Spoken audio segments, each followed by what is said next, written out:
Assalamualaikum warahmatullahi wabarakatuh. Al-Fatihah ila ruhi Sayyidina Habibina Syafi'ina Rasulillah Sayyidina Muhammad ibn Abdullah sallallahu alaihi wa ala alihi wa sahbihi wa azwajihi wa dhurriyyatihi.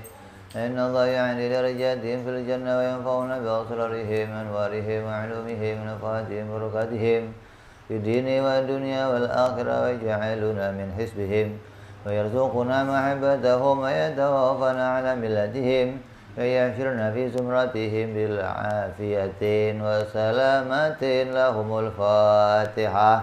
أعوذ بالله من الشيطان الرجيم. بسم الله الرحمن الرحيم. الحمد لله رب العالمين الرحمن الرحيم مالك يوم الدين. إياك نعبد وإياك نستعين اهدنا الصراط المستقيم صراط الذين أنعمت عليهم غير المغضوب عليهم ولا الضالين آمين. بسم الله الرحمن الرحيم. نويت التعلم والتعليم والتذكر والتذكير والنفع والانتفاع والإفادة والاستفادة والحث على التمسك بكتاب الله وسنة رسول الله صلى الله عليه وسلم ودعاء إلى الهدى والدلالة على الخير ابتغاء مرضاته وقربه وثوابه وحسن الخاتمة مع اللطف والعافية وصلاح العاقبة.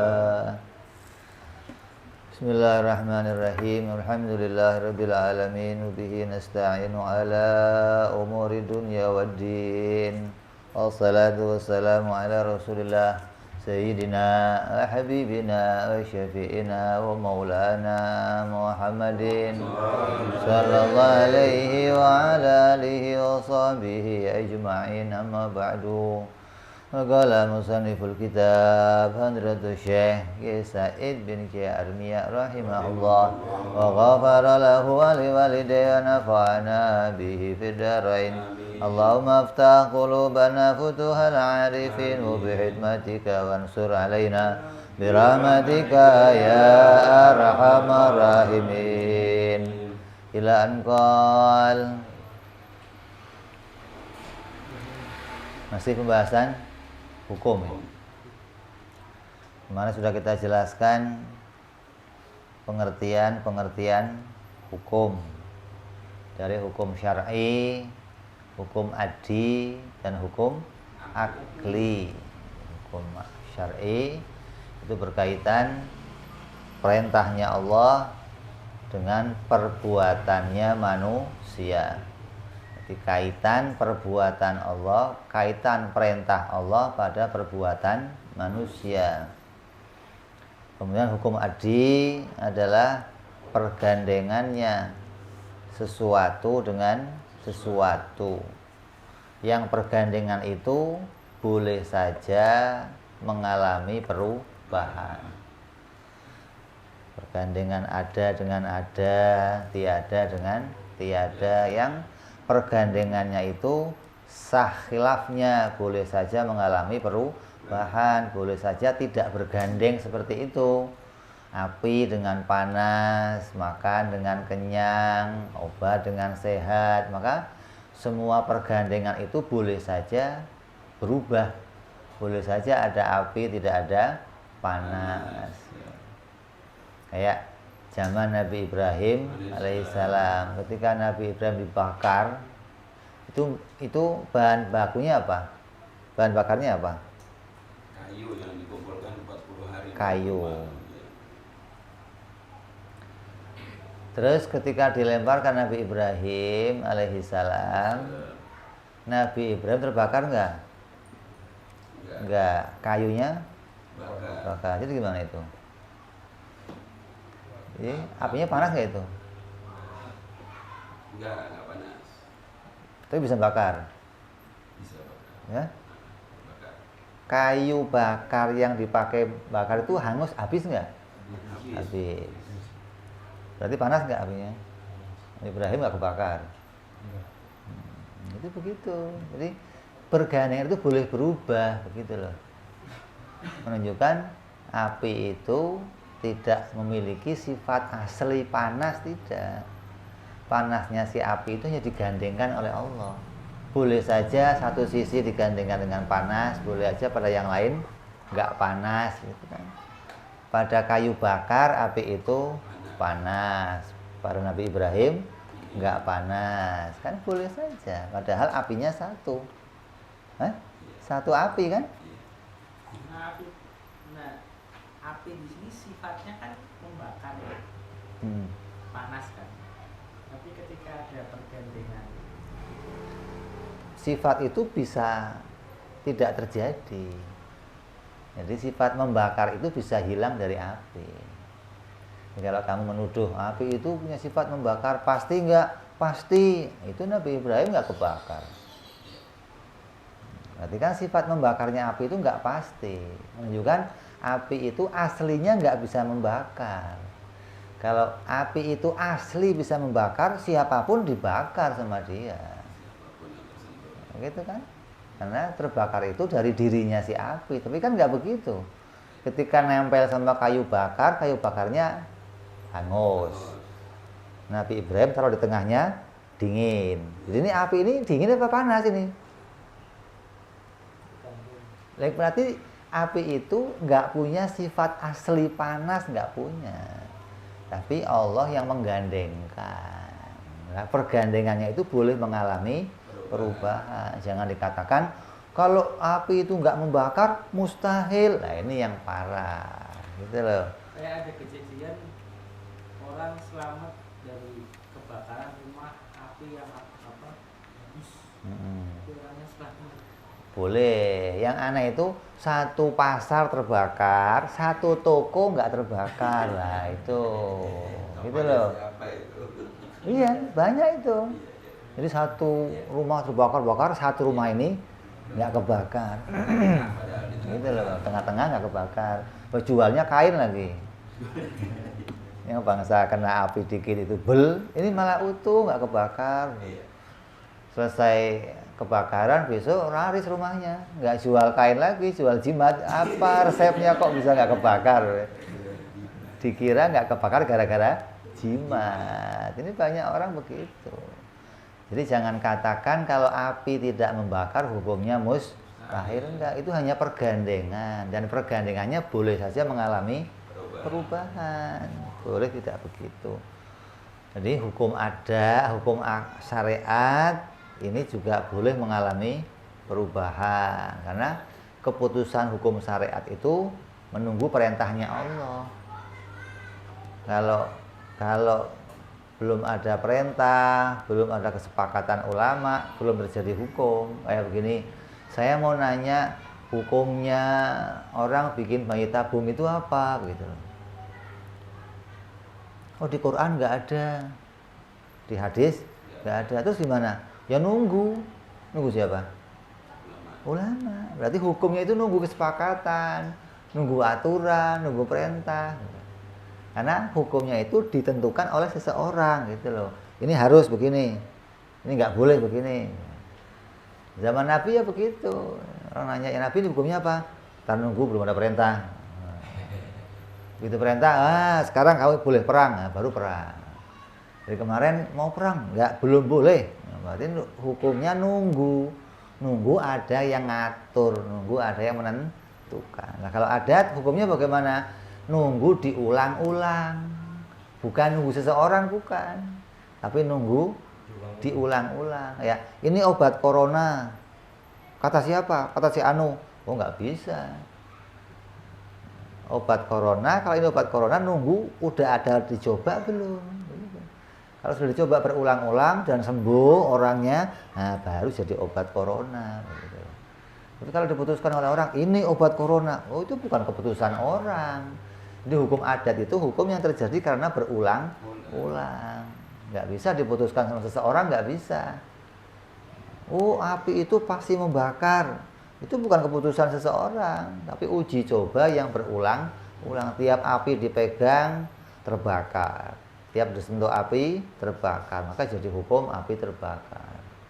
Tiap batu saya lempar ke atas jatuh, lempar ke atas jatuh. Oh, jadi hukum, oh batu itu kalau dilempar jatuh. Jadi hukumnya demikian. Hingga keputusannya bukan dari seseorang. Nah, bisa berubah nggak hukumnya? Bisa berubah karena kejadian ini nggak diatur orang. Kalau pas kejadiannya berubah ya kamu nggak bisa memaksa harus seperti tadi. Kayak Firaun Namrud pinginnya Nabi Ibrahim kebakar. Pinginnya kan begitu. Sampai carinya kayu bakar nggak ukuran. Pokoknya pinginnya bukan hangus lagi jadi abu bersih, nggak ada sisanya dan begitulah. Saat tulang-tulangnya keseng komplit. Pinginnya kan begitu. Tapi nyatanya sama sekali nggak terbakar gitu loh. Berarti apa yang biasa terjadi bagi Namrud itu nggak bisa dipastikan sama dia. Pasti nih pakai api pasti dibakar bisa. Karena dia menganggap api itu pasti bisa membakar. Kalau nggak terbakar bagaimana? Wah mustahil, pasti terbakar. Nah ini yang keliru. Hukum adat itu nggak punya hukum mustahil. Yang punya hukum mustahil itu hanya hukum akal. Nggak ada hukum mustahil pada hukum adat, nggak ada. Jadi apapun kebiasaan kamu yang terjadi, jangan kamu mustahilkan. Kalau kamu mustahilkan, maka kamu kelewat jalur hukum, nggak tepat sasaran maksudnya. Sasaran adat, ya sasarannya pada hukum kebiasaan. Hukum syariah, hukum akal, nanti pada rel sendiri ada hukum akal. Jangan hukum akal, hukumnya ditarik untuk hukum adat, ini nggak cocok. Adat itu nggak punya mustahil. Adat itu punyanya luar biasa. Biasa atau luar biasa, begitu doang. Api membakar, ya biasa begitu memang. Batu kalau saya lempar jatuh, emang biasa begitu. Kalau ada batu kok saya lempar nggak jatuh, nah ini luar biasa. Kok bisa nggak jatuh? Nggak usah dipikirin. Nggak usah dipikirin. Api sama Nabi Ibrahim kok nggak kebakar, dipikir, dicari tahu. Ya nggak usah dipikir, itu bukan hasil pikiran. Dicoba saja. Kalau kebakar ya terusin, kalau enggak ya sudah. Mau nggak kebakar mau dipaksa bagaimana? Mau dicari tahu kenapa ini nggak kebakar. Tongkat kalau di Indonesia dilempar jadi tanaman, ya. Tongkat di Indonesia dilempar jadi singkong. Nah, kalau tongkat Nabi Musa dilempar jadi ular. Mau diteliti, kok bisa gimana? Ya nggak ketemu. Itu bukan ukurannya hukum adat. Hukum adat itu sudah lihat aja. Kalau nggak begitu ya luar biasa begitu saja, nggak usah diteliti gimana. Memang nggak bukan tempatnya untuk diteliti. Seperti kejadian onta keluar dari batu. Ini mau ngeceknya bagaimana coba? Coba saya tanya, mau nelitinya bagaimana? Bagaimana kok batu bisa jadi onta? Sampai kiamat kamu nggak ketemu penelitian. Dan nggak ada hubungannya sih. Batu jadi dipotong, dimakan ontanya. Kan repot. Ini ukurannya nanti hukumnya di akal. Hukum adat nggak bisa menemukan bagaimana itu bisa terjadi. Hukum adat hanya bisa terima, oh itu namanya luar biasa. Ada tulang belulang, nanti di akhir trompet dibunyikan, kiamat akan dibangkitkan lagi. Hukum adat nggak bisa neliti bagaimana. Pokoknya, oh itu namanya luar biasa. Artinya apa? Allah mampu menjadikan sesuatu yang nggak seperti itu. Namanya luar biasa. Lah, terkadang ada orang yang kebablasan. Allah itu ya bisa bikin yang pokoknya semua yang mustahil bisa dibikin sama Allah. Nah ini yang berat. Hingga keluar ucapan tidak ada yang mustahil bagi Tuhan, bagi Allah. Nanti kamu jadi orang Kristen. Kamu buka deh YouTube, kamu buka mustahil. Ini keluarnya apa coba? Keluarnya apa? Pendeta Kristen keluarnya. Yang mengatakan tidak ada yang mustahil bagi Tuhan. Tidak ada yang mustahil bagi Tuhan. Tidak ada yang mustahil bagi Tuhan. Lah kalau ada anak kiai, anak habib ngomong tidak ada yang mustahil bagi Tuhan, namanya apa itu? Sama enggak? Pendeta tuh lihat. Kayaknya doang kiai. Kayaknya doang Habib, tapi ketika ngomongnya tidak ada yang mustahil bagi Tuhan. Ya sama berarti. Padahal banyak.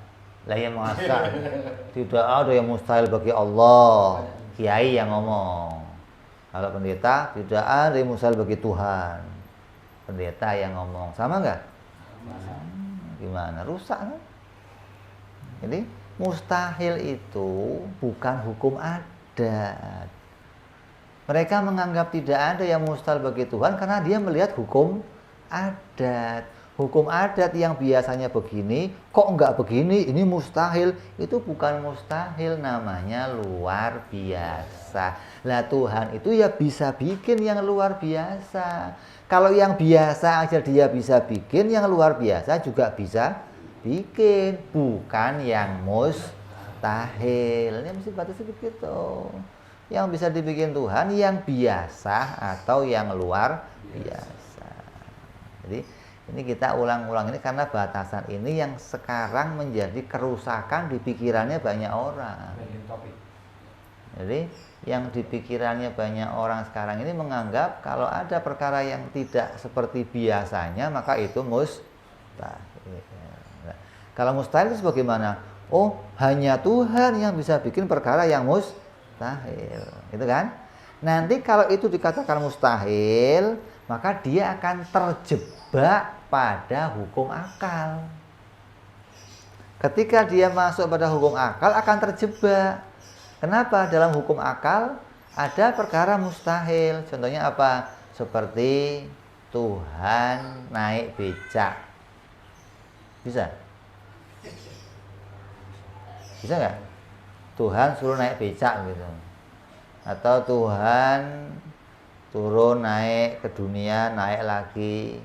Atau yang super mustahil lagi, Tuhan bunuh diri, bisa nggak? Hah? Tuhan suruh bunuh diri gitu. Lah, kalau mustahil tadi bisa dibikin, lah mustahil yang ini ya bisa dibikin juga harusnya dong. Tuhan bisa bikin yang berarti bunuh diri juga bisa. Ini kan berarti rusak pikirannya. Gitu loh. Jadi hukum mustahil itu nggak ada pada hukum adat. Hukum mustahil itu hanya ada pada hukum akal. Kenapa? Mustahil itu sesuatu yang tidak akan mungkin terjadi. Itu baru namanya mustahil. Seperti apa? Tuhan bunuh diri. Tuhan mati maksudnya. Kan mati itu mau mati dimatiin orang, mau mati bunuh diri, mau mati sendiri, mati namanya. Mustahil. Tuhan kumpul sama makhluk. Tuhan kumpul sama makhluk, sama si Tuhan naik becak, gitu kan. Tuhan duduk di atas kursi, itu Tuhan kumpul sama makhluk. Lah kursi diganti becak kan sama aja. Tuhan naik becak itu sama aja ngomong Tuhan duduk di atas kursi. Mungkin nggak Tuhan naik becak? Berarti Tuhan kumpul sama makhluk, itu mustahil. Lah itulah yang namanya mustahil, sesuatu yang tidak mungkin terjadi, gitu loh. Jadi hukum adat ini nggak punya hukum mustahil. Ini harus kita garis bawahi. Kalau nggak gimana? Ya kamu nabrak-nabrak terus di situ, nggak ketemu yang sebenarnya jadinya. Ya, jadi hukum adat itu hanya pergandengan, yang pergandengan ini boleh saja terjadi yang sebaliknya. Kalau terjadi yang sebaliknya namanya luar biasa, bukan mustahil. Hingga ketika kamu sudah tahu ini luar biasa, maka kembali hukumnya apa? Allah bisa menjadikan yang luar biasa. Kalau kamu sudah punya keyakinan ini, nanti kamu lihat Isra Mi'raj, kamu nggak heran. Karena boleh terjadi. Kalau terjadi peristiwa seperti Isra Mi'raj, namanya apa? Luar biasa. Nabi Isa mau dibunuh sama orang Yahudi. Nabi Isa di dalam rumah sendirian. Masuk 3 orang grebek, keluar 3 orang. bersama Nabi Isa. Coba dipikir coba. Nabi Isa di dalam rumah, yang masuk 3 orang, pasukan yang mau ngejar 3 orang. Begitu keluar lagi 3 orang bersama Nabi Isa. Harusnya yang keluar berapa? 4. Yang satu kemana? Yang satu kemana ini? Bersihin TKP. Gitu loh. Jadi yang masuk 3 orang, yang keluar 3 orang. Yang satu oleh Allah dirupakan seperti Nabi Isa. Begitu ketikanya keluar, nggak ada Pak. Lah itu kamu, loh, saya bukan. 3-tiganya masih merasa sebagai pasukan yang tadi masuk kan. Begitu keluar sampai depan, satunya diserupakan wajah Nabi Isa. Enggak, tangkap dia, bukan saya. Lah Nabi Isanya kemana? Nah, diangkat. Lah kok bisa? Namanya luar. Nah, begitu. Jadi Allah bisa saja menjadikan. Itu nanya pakai apa? Nggak usah ditanya. Luar biasa itu pakai apa aja bisa, begitu loh. Namanya juga luar biasa. Tongkat jadi bisa. Batu jadi onta bisa. Namanya luar biasa itu Allah bisa bikin mani jadi orang. Jadi, kalau mani itu betul-betul jadi bahan untuk bikin orang, ya kamu kayak tape. Benyek. Tapi buktinya ada tulangnya, ada dagingnya. Ya, berarti mani itu enggak jadi bahan, tapi hanya digandengkan saja. Jadinya manusia ya sesuai kehendaknya Allah, bukan sesuai bahannya, bukan. Kalau yang bikin kita, ente bikin tempe pakai kedelai sama bikin tempe pakai semen, jadinya apa? Pasti ada bahan kedelainya sama bahan semen. Kalau yang tempe pakai semen jadinya apa? Tempe cor-coran. Batako. Itu kan ada teori Charles Darwin, manusia berasal dari kera, asal dari kera. Berarti itu hukum adat. Karena logika kita kan berpikir awal mula kejadian manusia itu tidak sempurna. Sedangkan Nabi Adam kan manusia yang sempurna. Benar tuh. Betul. Jadi teori itu teori, belum jadi ilmu, belum ilmiah, baru teori. Hingga sampai sekarang itu nggak punya pembuktian ilmiah, nggak punya, gitu loh. Ada keputusannya nggak ada, baru pemikirannya Charles Darwin, wacananya dia. Sementara kalau dilihat sama para ilmuwan nggak pas. Artinya ketika kita pikirkan, kita berpikir dengan akal murni, nggak pakai hukum adat, itu nggak ketemu. Dalam hukum adat juga kita nggak ketemu yang seperti itu. Kalau memang manusia dari kera, perubahan, harusnya apa yang terjadi? Harusnya secara adat, kalau manusia itu perubahan dari kera jadi manusia, harusnya bagaimana? Ya, yang lahir kera. Kera sudah nggak ada, keranya sudah nggak ada, karena kera sudah berubah jadi manusia, itu kan? Kalau kera masih ada.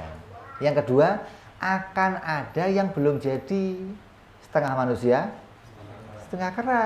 Jadi harus ada Hanoman di sini. Nah ya dong. Masa kok perubahan udah jadi semua, bagaimana sih? Wong bahannya masih ada. Kalau bahannya masih ada, berarti yang bermutasi untuk berubah masih ada juga dong. Ya kan? Nyatanya nggak ada gitu loh. Kalau kamu nemu Hanoman satu aja, manusia setengah kera satu aja, nah ini mungkin ini bermutasi nih. Tapi kan nggak ada kita. Jadi itu teori yang nggak ada ilmiahnya, nggak ada bukti ilmiahnya, nggak ada. Apapun mau dijadikan, ini hukum adat begini, oh itu bukan hukum adat. Hukum adat harus terjadi berulang. Nyatanya mana nggak ada ulangannya. Satu aja tunjukin monyet yang jadi kera, satu tunjukin ini yang belum jadi. Nah itu mungkin bisa diterima. Ini udah jadi semua.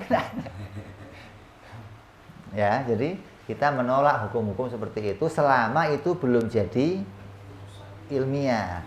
Beda lagi sama dunia ini bunder. Ada yang ngomong dunia itu datar, sudah ada keputusan. Apa? Kalau kamu pengen tahu ini bunder atau ini kotak atau ini tipis, tinggal sisi cara kamu memandang. Kalau saya lihat begini, ini apa ini? Oh, itu tipis, Bib. Kalau begini, oh, itu persegi, Bib. Nah, kan tinggal cara ini memandang lah.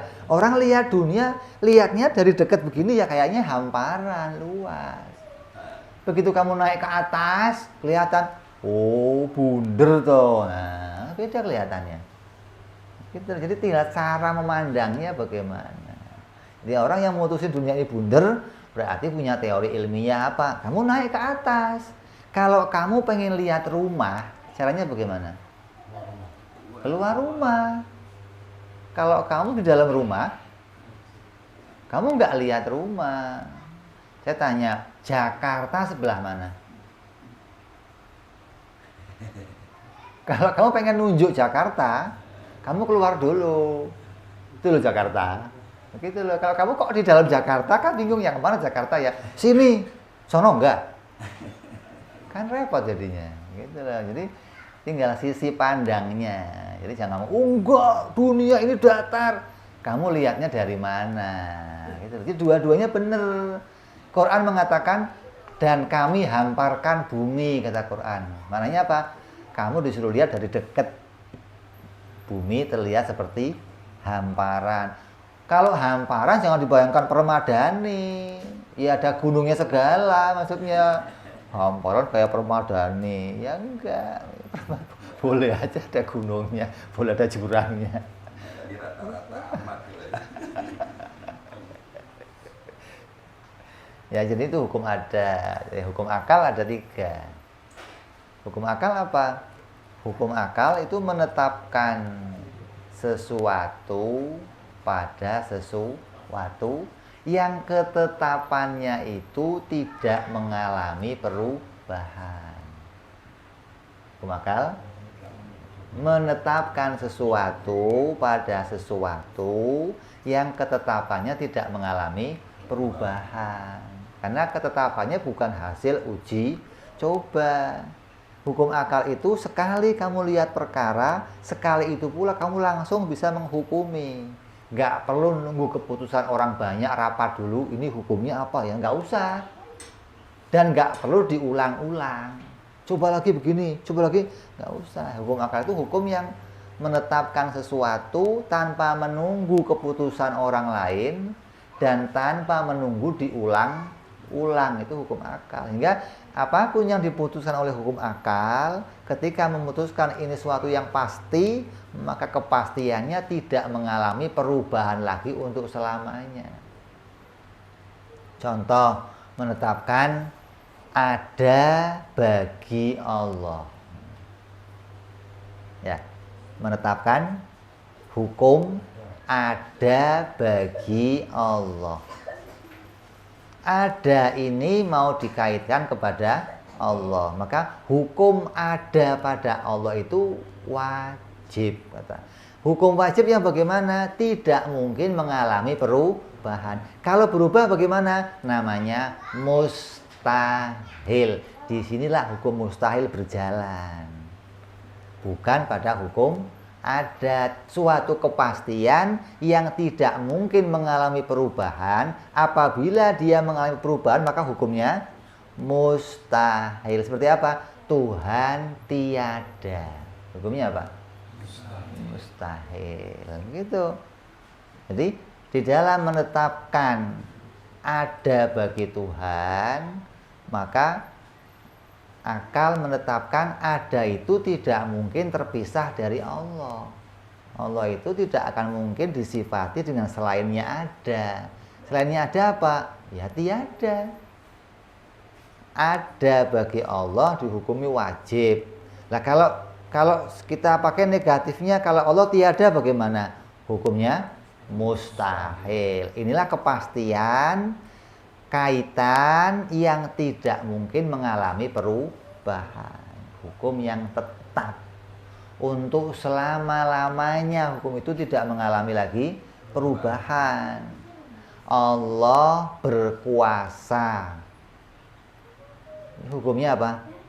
Wajib. Kenapa hukumnya wajib? Coba dilihat dari sebaliknya. Allah tidak berkuasa, hukumnya mustahil. Jadi hukum wajib itu menjadi tetap dia wajib apabila kebalikannya itu mustahil. Nah, sekarang api membakar. Ya, api membakar. Kalau nggak membakar bagaimana?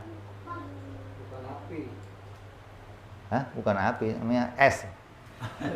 Namanya apa?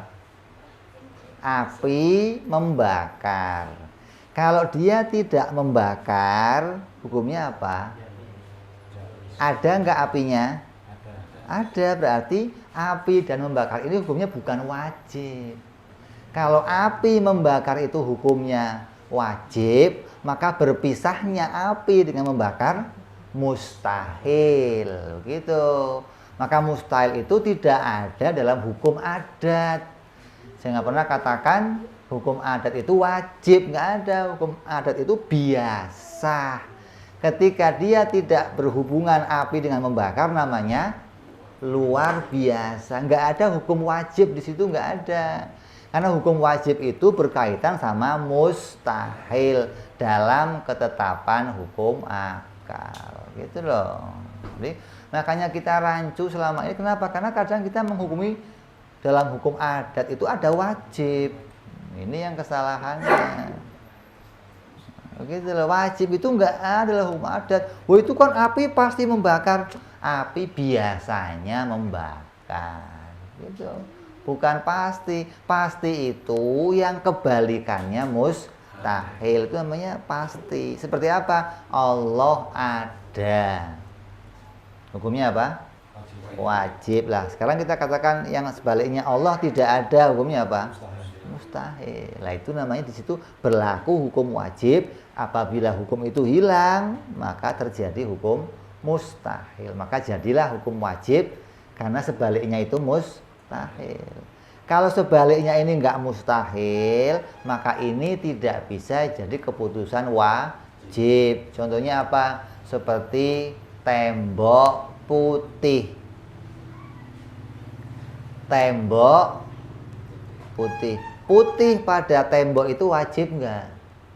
Harus enggak tembok itu putih?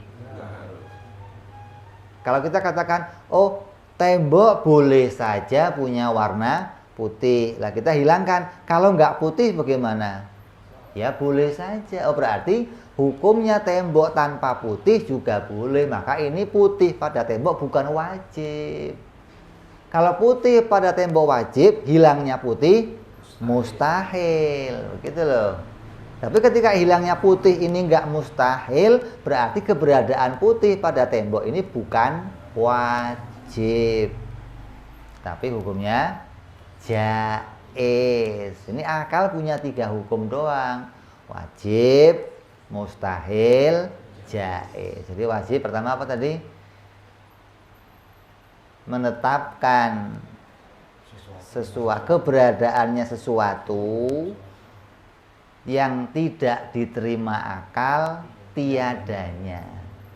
Jadi sesuatu, ketika kita menghukumi sesuatu, menghukumi sebuah perkara, ada perkara mau kita hukumi, maka perkara ini ketika mau dihukumi mau dikaitkan sama perkara yang lain. Nah, kaitannya perkara yang satu dengan yang lain ini dalam hukum akal tidak mungkin mengalami perubahan. Ketika kaitannya itu, keberadaannya itu tetap, maka dihukumi wajib.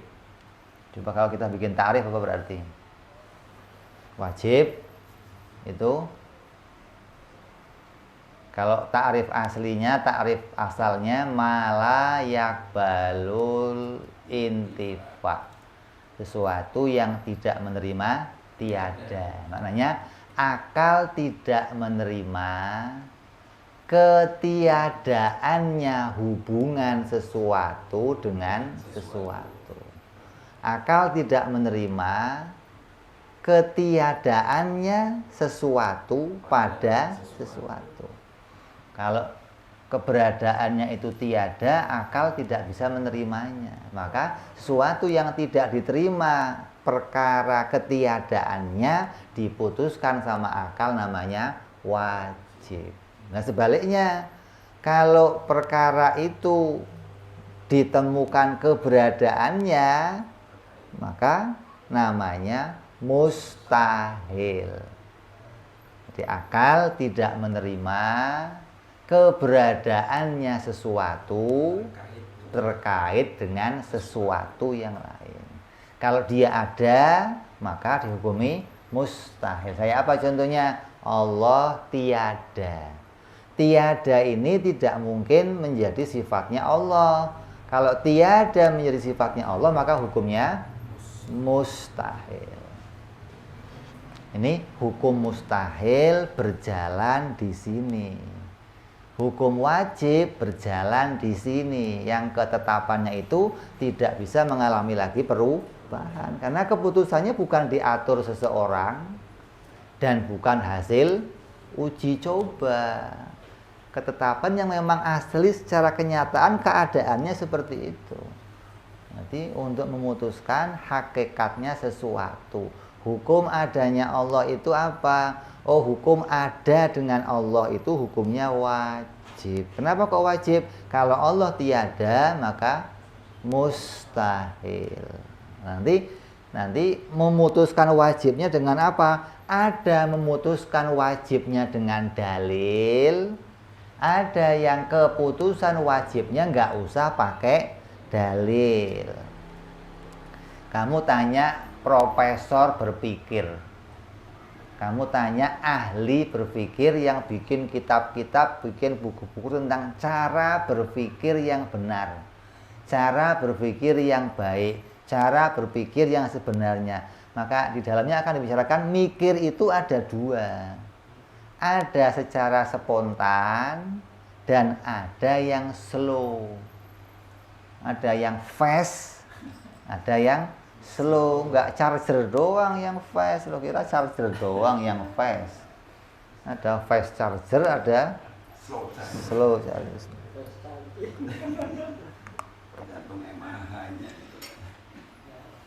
Lah yang dimaksud berpikir yang cepat itu bagaimana? Berpikir yang cepat itu berpikir yang spontan, kamu bisa memutuskan sesuatu.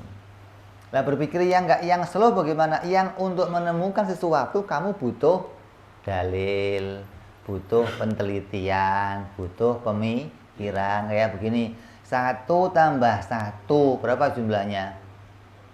2. Spontan bisa jawab kamu. Jadi kalau 19 tambah 1000 kali 2 dibagi 17 berapa? Nah, berarti kamu nggak bisa spontan. Berarti berpikir itu ada dua. Ada yang berpikir itu membutuhkan penelitian, membutuhkan dalil, bertahap. Itu namanya nadhori. Kalau yang spontan namanya dzaruri. Lah, dalam hukum akal ini yang mau kita bicarakan nanti selanjutnya dari ini. Jadi untuk memutuskan sesuatu itu wajib, gimana caranya? Ada keputusan yang sekali lihat bisa ketemu, ada yang keputusannya perlu pakai dalil. Kayak apa? Mutusin Tuhan ada. Memutuskan Tuhan itu ada. Tuhan itu harus ada. Keputusan Tuhan itu harus ada, itu nggak bisa spontan. Kalau mutusin Tuhan harus ada itu spontan, sedunia sudah nemu semua. Seperti sedunia nemu benda itu pasti punya tempat. Ini keputusan yang spontan. Kamu tanya orang sedunia, benda ini akan diputuskan pasti punya tempat. Gak ada yang mengatakan, ada, saya pernah lihat HP gak ada tempatnya. Mungkin begitu. Nggak ada. Orang yang akan mengatakan, saya pernah lihat HP tapi nggak punya tempat. Pernah. Jadi keputusan secara cepat, ketika kamu mutusin benda ini pasti punya tempat, itu namanya mikirnya secara spontan, kamu langsung bisa mutusin wajib benda punya tempat. Ada yang keputusannya harus pakai berpikir, seperti mutusin Allah ada. Sebaliknya kalau Allah nggak ada bagaimana? Mustahil. Maka ini juga keputusannya harus pakai dalil. Tapi kita lagi mencontohkan ini caranya memutuskan sesuatu yang wajib, dan kebalikan dari wajib namanya mustahil. Sesuatu yang akal tidak menerima keberadaannya pada sesuatu yang lain. Kalau sesuatu itu ada pada yang lain, akal tidak menerima. Kayak apa? Benda tidak bertempat. Kalau ada benda tidak bertempat, maka semua akal mengatakan itu hukumnya mustahil. Anak kecil kamu tanya juga akan mengatakan nggak mungkin pak. Tolong nak ambilin bapak sendal. Sendal bapak tolong diambil di mana pak? Pasti tanya di mana pak?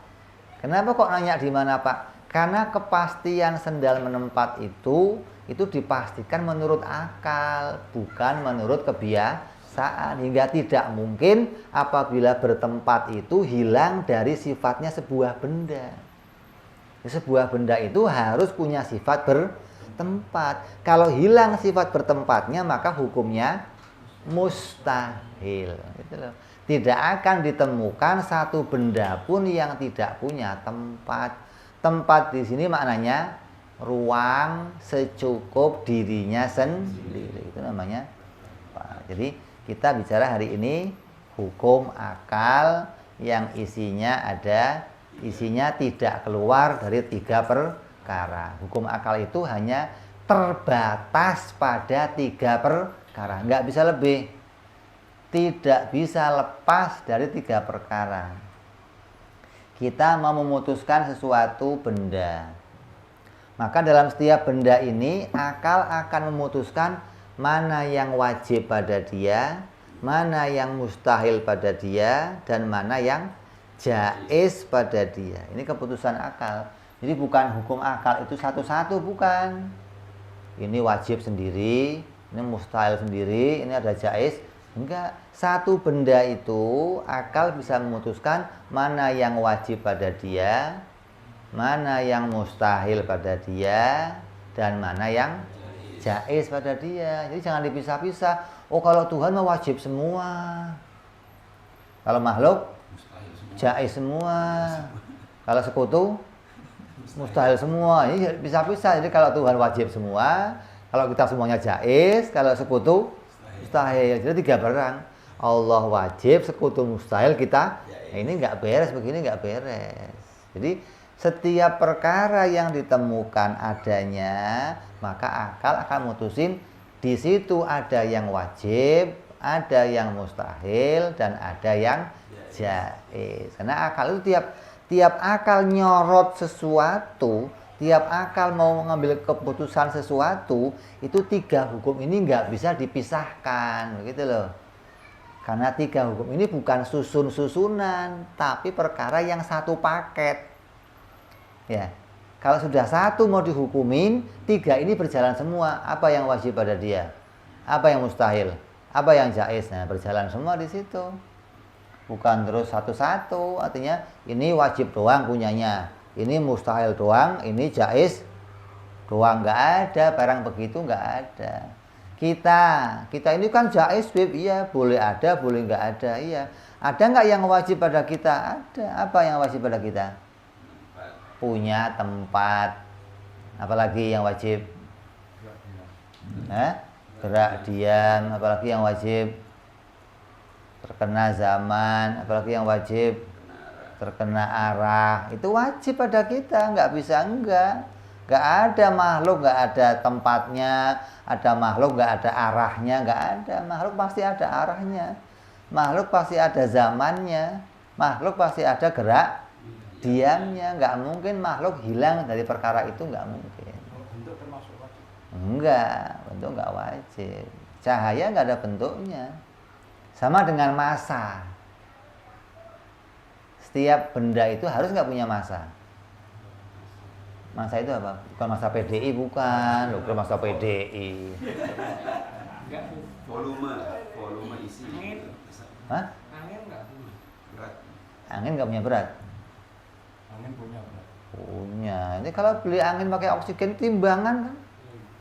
Timbang. Berapa kilo Pak belinya Pak angin Pak? Oh angin udah kiloan juga ada. Kalau dikumpulkan angin itu berat. Kalau begini kayaknya nggak ada beratnya. Tapi ketika dikumpulkan punya berat. Ada nggak benda yang nggak punya berat? Cahaya? Apa beratnya? Coba timbangan. Kamu sorot pakai lampu 100 watt. Bergerak nggak dia? 1000 watt? 1.000.000 watt? Berarti nggak ada beratnya, gitu loh. Berarti ada makhluk tapi nggak punya massa atau nggak punya apa? Berat. Kalau volume pasti punya, gitu loh. Kalau ruangan pasti punya, tiap benda yang diciptakan pasti punya ruangan. Sinar ini ruangannya.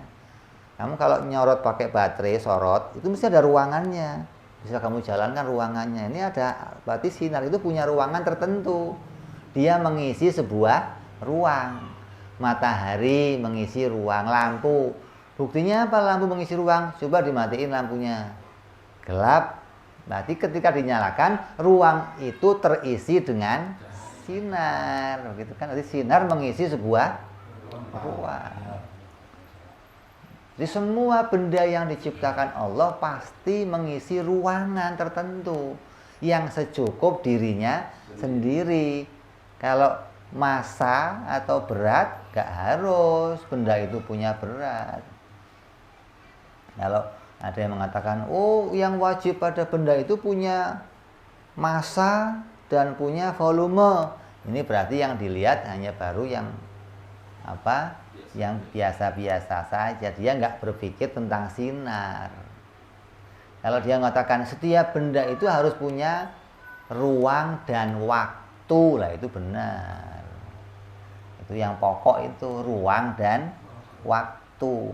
Pasti ada ruangnya tertentu dan ada pada waktu yang tertentu lah. Kalau Allah mustahil terkena ruang dan mustahil terkena waktu. Ini perkara yang pokok. Jadi pada kita yang jaiz itu ada perkara yang wajib. Itulah apa? Wajib punya tempat. Lah lawannya dari wajib apa kalau nggak punya tempat? Mustahil. Kalau ada sebuah benda tapi nggak punya tempat, ada sebuah benda nggak punya ruang, mustahil. Ada sebuah benda nggak punya isi, nggak punya volume, mustahil.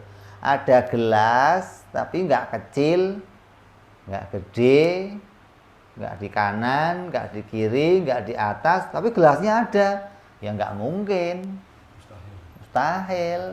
Kalau gelasnya ada, pasti ada pada ruang tertentu. Mau itu di atas, mau di bawah, mau kecil, mau besar, pasti ada pada ruang tertentu. Maka itu namanya apa? Wajib memiliki ruang secukup dirinya. Kayak kamu lihat meja aja lah. Kalau meja itu harus ada kolongnya enggak?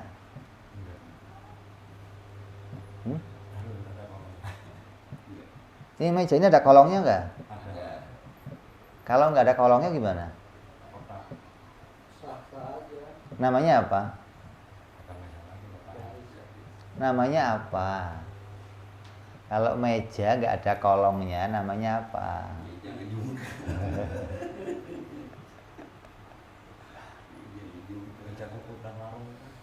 Jembatan tapi nggak ada kolongnya, ada nggak? Coba cariin jembatan yang nggak ada kolongnya, ada nggak?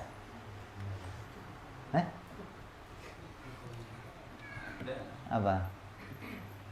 Ada di Jepang itu jembatan balok-balok itu nempel sama air. Nah, diikat. Jalannya. Kalau ente lewat bawahnya namanya apa? Berenang.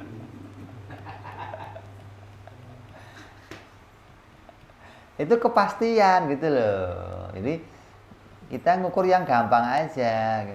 Lah, kolong itu dibikin nggak, diciptakan nggak? Meja ada kolongnya. Yang dibikin sama tukang apanya? Kolongnya? Nah, itu kepastian. Jadi barang pasti itu nggak diciptakan. Yang diciptakan itu yang jaiz. Mejanya dibikin. Kalau kolongnya nggak usah dibikin. Kalau kolongnya dibikin juga, ya udah saya pesan kolong, nggak usah pakai meja gitu. Bisa? Pak Jokowinya bingung. Furniture.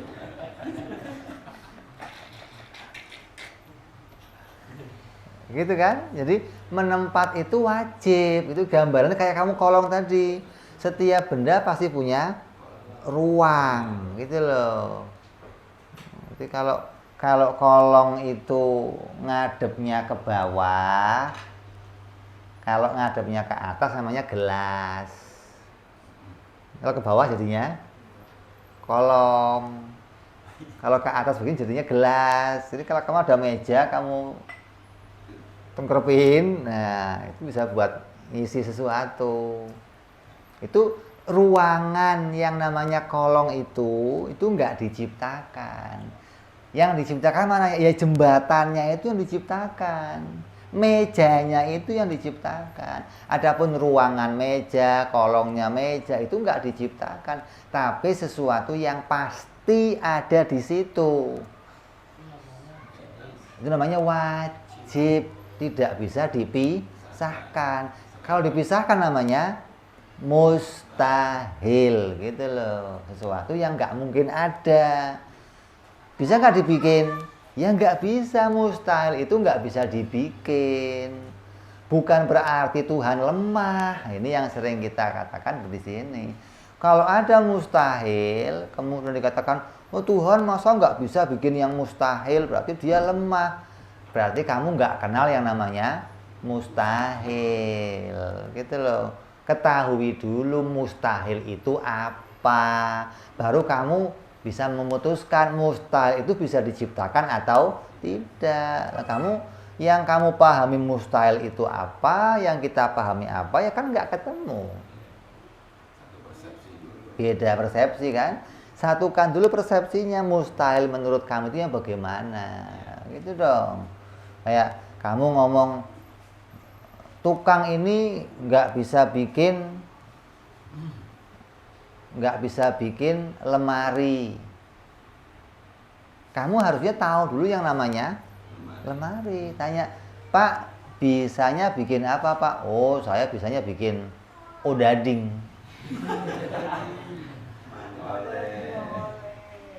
Kan repot. Masa tukang odading mau disuruh bikin lemari, gitu loh. Jadi jangan, masa nggak mungkin dong, masa kamu nggak bisa? Loh kok nggak mungkin, saya tukang odading disuruh bikin lemari. Jadi kamu pahami dulu mustahil itu apa, gitu loh. Jangan terus, kalau nggak bisa ya mustahil. Nggak begitu. Bukan berarti lemah, tapi bukan kerjanya. Mustahil itu bukan sesuatu yang dikerjain sama kudrat, sama fiilnya Allah, sama perbuatannya Allah. Perbuatannya Allah hanya menciptakan yang jaiz-jaiz aja, yang mungkin terjadi. Wajib dan mustahil itu bukan bagian dari perbuatan yang bisa diciptakan oleh Allah. Itu dong mestinya. Jadi jangan kita salah menetapkan kayak mustahil kalau Tuhan nggak bisa bikin jadinya lemah. Wah, ini yang rusak. Ada soal. Iya, mustahil itu bukan bagian sifat yang bisa diciptakan. Tidak masuk dalam sifat perbuatan loh. Istrinya Allah, istri bagi Allah. Nah, istri, anak, ini mustahil, gitu loh. Jadi pada Allah itu, pada perbuatan Allah ada, Allah nggak bisa menciptakan ada. Orang nggak mau bilang begini, masa sih Tuhan nggak bisa menciptakan, gitu loh. Kalau kamu nggak mau ngomong begitu, maka jangan hadapkan yang mustahil pada perbuatannya Allah. Lah kamunya yang menghadapkan. Aslinya mustahil itu bukan nggak bisa diciptakan, tapi mustahil itu tidak bisa muncul. Barang yang nggak bisa muncul, kok dipaksakan untuk diciptakan, namanya apa? Goblok. Gitu dok. Ayo wong barangnya nggak bisa muncul, dipaksakan suruh, namanya apa? Pasti bagaimana sih? Jadi kalau ada orang, kalau Tuhan nggak bisa bikin mustahil, maka lemah. Bukan lemah, goblok kamu. Begitu loh. Wong mustahil itu nggak bisa diciptakan, bukan Tuhan lemah. Tuhan nggak bisa bikin anak, lemah dia berarti. Tuhan nggak bisa bikin istri, lemah dia berarti. Tanya begini, Tuhan bisa nggak bikin kamu berdiri sambil jongkok? Saya tanya. Bisa nggak? Nah, kalau kamu ngomong nggak bisa, seakan-akan kamu melemahkan Tuhan, begitu loh. Mestinya katakan itu mustahil, gitu. Jadi kamu nggak mengurangi kemampuan Allah menciptakan segala sesuatu, gitu loh. Katanya mustahil. Kenapa kok mustahil? Mustahil itu perkara yang tidak bisa diciptakan. Lalu dicoba dulu dong. Coba dulu. Wong mustahil kok dicoba? Ente kira hukum adat dicoba-coba. Ini bukan hukum adat. Hukum akal itu kepastian yang tidak mengalami perubahan. Gitu loh. Nanti kamu akan dituntun. Gimana caranya akal secara doruri menemukan ini mustahil. Secara cepat akal bisa menemukan ini mustahil. Yang bisa ditemukan mustahilnya langsung itu sesuatu yang doruri. Caranya bagaimana? Kamu ambil papan tulis, terus ambil pulpen penggambar. Sesuatu yang tidak bisa digambarkan, maka itu pasti perkara mustahil secara doruri, secara spontan. Contoh, jongkok sambil berdiri. Manusia jongkok sambil, coba kamu gambar coba. Kalau gambarnya jadi, berarti bisa dibikin, gitu loh. Nggak mustahil. Jaiz. Nah coba kamu gambarnya sih, kamu dulu gambar manusia jongkok sambil berdiri. Jadi nggak gambarnya? Jadi nggak? Nah kalau digambar di sini nggak bisa, berarti digambar di akal nggak bisa, gitu loh. Nah sesuatu yang di akal nggak bisa digambarkan, kata akal itu mustahil, gitu loh. Ukurannya itu, akal bisa gambar nggak? Gajah terbang, coba kamu gambar, bisa nggak?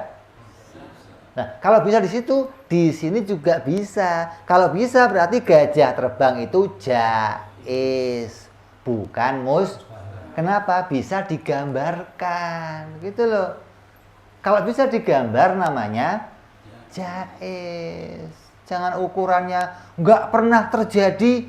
Ini bukan hukum adat, ini hukum akal. Putusannya pakai akal, nggak pakai uji coba. Kalau untuk mutusin gajah nggak bisa terbang terus pakai uji coba, banyak yang mustahil jadinya nanti. Nabi ngeluarin mukjizat, nanti mustahil semua. Hukum siksa alam hukum Nggak mungkin semua, karena kan nggak pernah terjadi. Gimana? Nggak begitu. Jadi ukurannya sesuatu yang spontan, yang doruri, itu digambarkan pakai akal. Contoh, meja nggak pakai kolong. Nah, coba gambar dulu, coba bisa nggak kamu bikin meja yang nggak ada kolongnya, gitu loh. Oh ada Beb, kotak. Itu bukan meja, itu peti. Lagian bete ya ada jembatan gak ada kolong ya.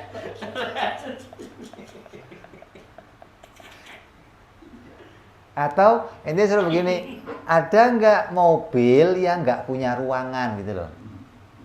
Mobil nggak punya ruangan. Nah coba gambar coba, ambil kasih pulpen, coba bikin mobil yang nggak ada ruangan, coba bisa nggak?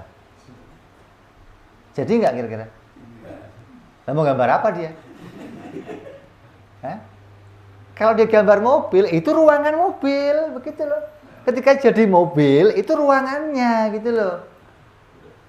Kalau ada mobil kok nggak ada ruangannya, nah gimana gambarnya? Gitu loh.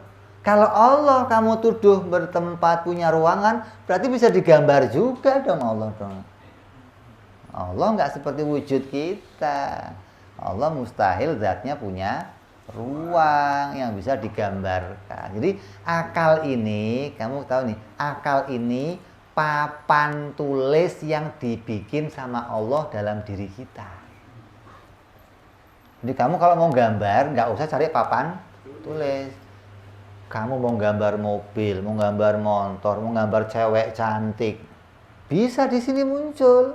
Cewek yang kamu nggak pernah lihat saja bisa dipikir, wah ini cantiknya, hidungnya mancung begini maset. Tubuhnya gitar kan 1 lekuk, ini 3 lekuk banyak. Oh bisa jadi. Di sini bisa gambar apa saja. Yang nggak bisa digambar di sini yang Nah gitu loh. Kalau digambar nggak bisa, diciptakan juga tidak. Jadi Allah kasih kita akal untuk ngintip. Ngintip mana yang wajib, ngintip mana yang mustahil, mana yang jaiz. Sehingga kamu nggak salah ngincer, maksudnya yang diincer cewek mandi melulu. Ini lihat ini loh. Kamu jangan sampai salah mana yang mustahil. Ini parah, kamu nggak tahu mustahil, ini parah. Kamu jadinya nanti menisbatkan kalau Allah nggak bisa bikin yang mustahil, maka Allah lemah. Ini nggak ada hubungan sama lemah. Gambaran lain, silet itu biasanya buat apa? Ini ada silet, kamu pakai buat motong pohon duren. Begitu nggak bisa, kamu katakan kurang tajam siletnya. Kan nggak ada hubungannya, gitu loh. Kalau Allah tidak bisa bikin yang mustahil, bukan lemah. Tapi barangnya ini memang nggak bisa dimunculkan. Jadi ketahui dulu apa itu yang namanya mustahil. Orang ahli adat, orang ahli hukum kebiasaan, nggak akan bisa paham mustahil kalau nggak ngaji ini. Mustahil menurut mereka itu yang nggak pernah kelihatan mata. Ada nih, apa aja dah. Ente tanya orang Islam di luar, jangankan orang Islam di luar kamu tanya, mustahil itu apa? Yang nggak pernah kelihatan mata. Lah yang nggak pernah kelihatan kan banyak. Azab kubur nggak kelihatan, nikmat kubur nggak kelihatan, kiamat nggak kelihatan. Apa itu mustahil? Kan nggak. Ini bukan percampuran sperma sama ovari nggak kelihatan. Yang cocok begitu dia, cocok campur-campur begitu. Jadi yang nggak kelihatan jangan dipakai ukuran itu jadi mustahil. Ini salah terap, salah penempatan namanya. Salah sasaran, akalnya nggak ketemu sasarannya. Sasaran tembaknya akal itu jangan hukum adat, jangan hukum kebiasaan, bukan karena belum pernah dilihat. Akal kalau mau ngukur itu mustahil atau enggak, akal punya alat gambar sendiri di sini. Ya, kalau mau dikeluarkan, ya kayak papan tulis ini, gambarnya akal itu kalau mau dimunculkan, itu kayak papan tulis ini. Makanya kamu kalau lihat film coba. Kamu lihat film, terus ada tanda orang itu berpikir, maka akan keluar ting apa itu? Gambar. Ada apa? Mobil, motor, muncul di pikirannya. Berarti pikiran itu kayak papan tulis, bisa untuk menggambar sesuatu lah. Dari situlah akal memutuskan ini wajib, mustahil atau jaiz. Kalau kamu tidak bisa membuat gambaran di pikiran kamu, berarti akal kamu selama ini belum berjalan. Jadi akalnya orang yang jalan itu akalnya bisa membuat sebuah penggambar. Terus gambarannya diberi kesimpulan yang begini, yang sesuatu dengan sesuatu yang tidak bisa dihilangkan oleh akal namanya wajib. Contohnya apa? Ruangan pada sebuah benda. Setiap akal menggambarkan benda apa saja selalu punya ruang. Maka diputuskan oleh akal, oh berarti ruang itu wajib. Kalau ada benda nggak punya ruang, mustahil. Ini yang namanya mustahil, yang tidak akan pernah terjadi. Yang bagaimana? Yang akal nggak bisa menemukan penggambarannya. Lah, yang namanya jaiz, oh dua-duanya boleh terjadi. Akal boleh menggambarkan sebuah benda bergerak. Akal juga bisa menggambar benda itu diam. Berarti diam dan gerak ini jaiz pada sebuah benda. Kalau ada benda gerak, boleh. Hilang geraknya bagaimana? Juga boleh, nggak mustahil. Gitu loh. Yang kedua-duanya ini boleh terjadi pada dia. Adanya ya boleh, tidak adanya ya boleh. Maka akal menerima yang demikian itu jaiz. Dua-duanya tergambar di dalam akal. Gajah terbang bisa, gajah jalan bisa, gajah nyilem bisa. Ngomong nyilem nggak bisa gajah. Jadi kalau jalan ya bisa, naik ya bisa, nyilem bisa. Emang Tuhan nggak bisa bikin gajah nyilem gitu. Ini penting. Jadi dari sini kita tahu mana hukum mustahil, mana hukum luar biasa, ya. Jadi hari ini kita bicara wajib, mustahil, jaiz lah. Hukum inilah nanti yang mau kita pakai memutuskan mana yang menjadi sifat-sifat Allah yang wajib apa saja, yang mustahil apa saja, yang jaiz apa saja. Ini akan kita bicarakan nanti. Dalam hukum ini, dalam bab ini kita nggak akan bicara mana yang hukum syariat dan nggak bicara hukum adat. Tinggalkan dulu.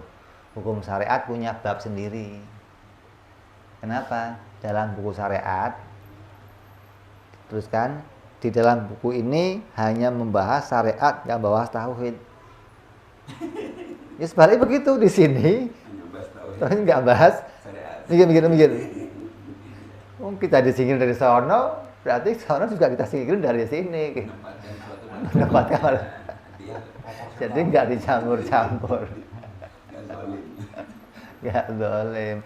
Adat nggak kita omong, syariat nggak kita omong. Kenapa? Karena yang mau kita bicarakan dua perkara, mengenal Allah dan mengenal Rasulullah. Dari arah apa? Apa yang wajib, mustahil, jaiz bagi Allah dan bagi para Rasul. Ini yang mau kita bicarakan. Terus sudah kita omong lagi, ada yang namanya wajib nadhari, ada yang namanya wajib dharuri.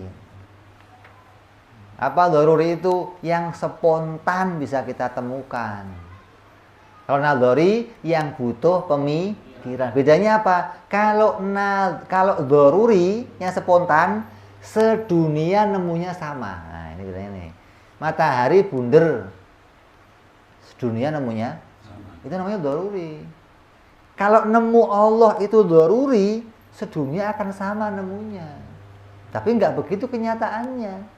Nggak semua orang ngakui Allah itu. Berarti untuk nemu Allah Tuhan butuh pemikiran yang lebih lanjut. Nanti di sini akal punya dua keputusan. Ada perkara yang diputuskan secara spontan, ada yang secara slow atau dengan butuh penelitian. Lah, yang spontan apa batasannya? Kalau sesuatu itu spontan, semua akal bisa memutuskan dengan cara yang sama. Benda kalau nggak gerak, diam. Ini semua akal sedunia bisa mutusin. Nggak usah akalnya orang Islam, nggak usah. Oh iya, benda itu kalau nggak gerak, diam. Itu namanya keputusan secara dharuri, gitu kan? Ada lagi apa? Seseorang itu boleh saja punya anak, boleh saja nggak punya anak. Seorang itu boleh aja kawin, boleh aja jomblo maniak seumur hidup kan boleh nih, masuk grup jomblo maniak boleh kan? Apa harus kawin semua? Nggak harus. Itu namanya secara dzaruri. Semua akal nemu, oh iya bisa. Tapi kalau nanti dikatakan begini, ada orang beribadah oleh Allah dimasukkan neraka, gimana? Ada orang berbuat maksiat, ahli minum arak, ahli riba, ahli membunuh orang, dimasukkan ke surga, gimana? Mungkin nggak? Mungkin. Oh, kencang jawabnya dia. Mungkin terjadi, tapi mungkinnya harus pakai berpikir, nggak bisa spontan kita nemu, begitu loh. Kalau spontan kita nemu akan mengatakan, oh masa sih? Tapi ketika dipakai dalil, diteliti, nanti akan nemu, oh ternyata memang boleh-boleh saja. Allah memasukkan orang yang taat ke dalam neraka, Allah memasukkan orang yang maksiat ke dalam surga, itu boleh-boleh saja. Boleh-boleh saja itu bukan sudah terjadi, bukan. Boleh-boleh saja itu maknanya bisa digambarkan oleh akal, gitu loh. Adapun yang terjadi yang nggak nurut sama akal, yang terjadi sesuai maunya Allah. Oh, Allah maunya orang yang taat masuk surga, Allah maunya orang yang maksiat masuk neraka. Ya boleh saja. Jadi Allah punya dua keinginan, boleh-boleh saja. Lah ya dong. Allah punya kehendak memasukkan hambanya ke dalam yang taat ke dalam neraka. Bisa kan? Kayak begini contoh gampangnya, kamu begini. Saya punya anak. Anak saya ini berbakti. Boleh nggak saya cubit? Bisa nggak saya cubit? Bisa. Itu kan? Bisa saya cubit, tapi nggak pernah saya cubit, gitu loh. Kenapa? Wong dia berbakti. Ada pula anak saya yang nakal. Boleh nggak saya cubit? Boleh nggak saya kasih uang? Nah itu loh begitu. Jadi, tapi nggak pernah terjadi. Kalau ada anak yang nakal, biasanya dicubit. Jadi Allah itu mampu. Kalau ada orang yang maksiat dikasih hadiah, ya mampu saja. Ada orang yang taat malah disiksa, ya mampu aja. Tapi nggak pernah dijadikan. Itu loh. Yang dijadikan sama Allah, orang yang taat masuk surga, yang maksiat masuk neraka. Ini namanya jaiz. Kalau Ibnu Hazm, ada orang ulama namanya Ibnu Hazm memaksakan. Allah juga begitu. Allah bisa bikin anak, Allah bisa bikin istri, tapi Allah nggak bikin. Repot ini. Bisa bikin tapi nggak bikin lah. Itu yang begitu namanya salah. Salah penempatannya, salah sasaran akalnya. Nggak bisa nemu kalau bikin anak itu mustahilnya bagi Allah, mustahil nadzori. Dengan menetapkan kita nanti Allah itu wajib wahdaniyah, Allah wajib wahdaniyah, maka memustahilkan Allah itu ada anak, mustahil Allah ada istri, mustahil Allah untuk menetapkan Allah itu wajib wahdaniyah. Bukan masuk dalam bab kudrat, bukan. Ini nggak ketemu ujungnya. Maka kadang ada orang yang salah menempatkannya, ya. Akan kita jelaskan lebih jelas insya Allah pada perjumpaan yang akan datang. Bicara nadhori dan daruri. Terus bicara badihi. Bicara apa lagi? Bicara nadhori, daruri. Terus bicara mutlak, muqayyad, dan aridi. Kita akan bicara insya Allah perjumpaan yang akan datang. Mudah-mudahan kita semua dipanjangkan usianya oleh Allah, disehatkan oleh Allah, sehat badannya, sehat akalnya, sehat imannya. Allah jadikan kita orang yang iman kepada Allah, iman di dunia sampai iman di akhirat. Berberkati Nabi Muhammad sallallahu alaihi wasallam. Al-Fatihah. A'udzu billahi minasyaitonir rajim. Bismillahirrahmanirrahim. Alhamdulillahi rabbil alamin arrahmanir rahim maliki yaumiddin إياك نعبد وإياك نستعين اهدنا الصراط المستقيم صراط الذين أنعمت عليهم غير المغضوب عليهم ولا الضالين آمين يا ربنا اعترفنا بأننا اقترفنا وأننا أسرفنا على لظى أشرفنا فتب علينا توبة تغسل كل عوبة واستر لنا عوراتي وآمن روآتي واغفر لوالدينا ربي ومولودينا والأهل والإخوان وسائر الحلان وكل ذي محبة أو جيرة أو صحبة والمسلمين أجمع آمين ربي فضلا وجودا منا لا باكتساب منا بالمصطفى رسولي نهضى بكل سولي صلى وسلم ربي عليه عند الحب وآله وصحبه عدد طاس صحبي والحمد للإله في البدء والتناهي سبحان ربك رب العزة عما يصفون وسلام على المرسلين والحمد لله رب العالمين.